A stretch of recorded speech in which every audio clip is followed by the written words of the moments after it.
koordinasi antara IGD dengan supir ambulans.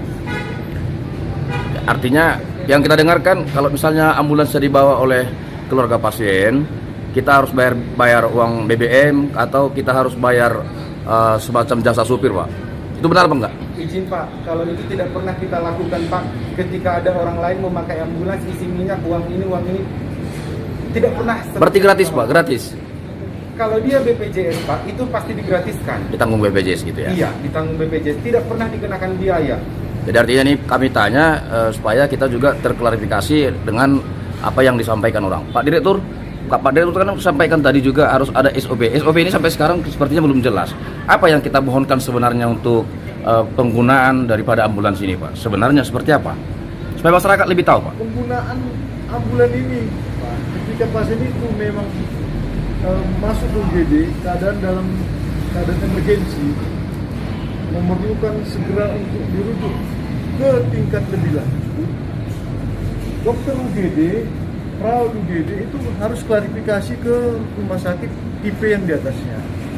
Setelah ACC dari mereka, maka dokter ataupun perawat di UGD memerintahkan, tim UGD memerintahkan kepada driver ambulans mempersiapkan oksigen, dipersiapkan perawat yang untuk diberangkatkan dipersiapkan, infus dipersiapkan, cairan kalau misalnya kurang di tengah jalan juga harus dipersiapkan, alat-alat yang lain untuk memerlukan bantuan pernapasan jika terjadi suatu hal yang membuat pasien tersebut gagal napas, gagal jantung, itu sudah harus dipersiapkan oleh Pak Direktur. Itu teknis ya. di dalam itu kan SOP. Ya, SOP-nya. Itu termasuk di SOP, Pak. Ya. Jadi artinya masyarakat menyampaikan permohonannya kepada pihak rumah sakit supaya bermohon. Ada surat yang enggak untuk mengisi formulir untuk permohonan? Bermohon, Pak. Bukan masyarakatnya, tapi keluarga pasiennya. Dokter yang melihat, yang menangani daripada pasien tersebut menilai kalau memang pasien ini harus segera ya Pak. Karena seperti tadi yang dibilangkan dari anggota saya, kalaulah misalnya betul-betul seperti yang kita sampaikan, kita rujuklah pasien ini. Terjadilah sesuatu hal di tengah jalan, apa yang bisa dibuat oleh keluarga pasien? Apa bisa dia mengambu? Artinya kita juga tidak setuju bahwa keluarga pasien yang bawa ambulans harus pihak rumah sakit. Itu Pak ya? Betul. Oke. Perbandingan tenaga honorer dengan PNS kita yang langsung bersentuhan dengan pasien berapa persen, Pak?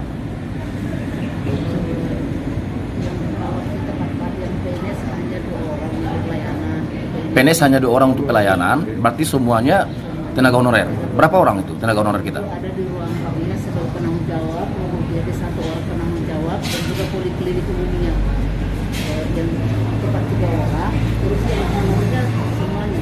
Berapa orang Bu jumlah semua? Honor semuanya kita yang perawat dulu bisa 32 Pak. 32 tenaga honorer, 2 PNS yang bersentuhan langsung dengan pasien. Termasukkah itu untuk farmasi kita juga? Farmasi beda Pak, karena langsung dirawat inap dan begini aja tadi. Dan laboratorium kita juga? Laboratorium 1 orang yang PNS-nya. 1 orang PNS, 1 orang tenaga honorer. Iya. Dokter berapa di sini? Dokter umum ada 6 orang Pak, dokter spesialis ada 3. Kalau Spesialis apa? Ya. Dokter penyakit dalam, anestesi, opsin, paru, patologi klinik, tidak. kalau informasi terkait dokter-dokter kita ini jarang masuk Bu, selain yang berdomisili di Perapat? Sesuai dengan PKS kami Pak, dokter kontrak kami sesuai dengan perjanjian kerjasama.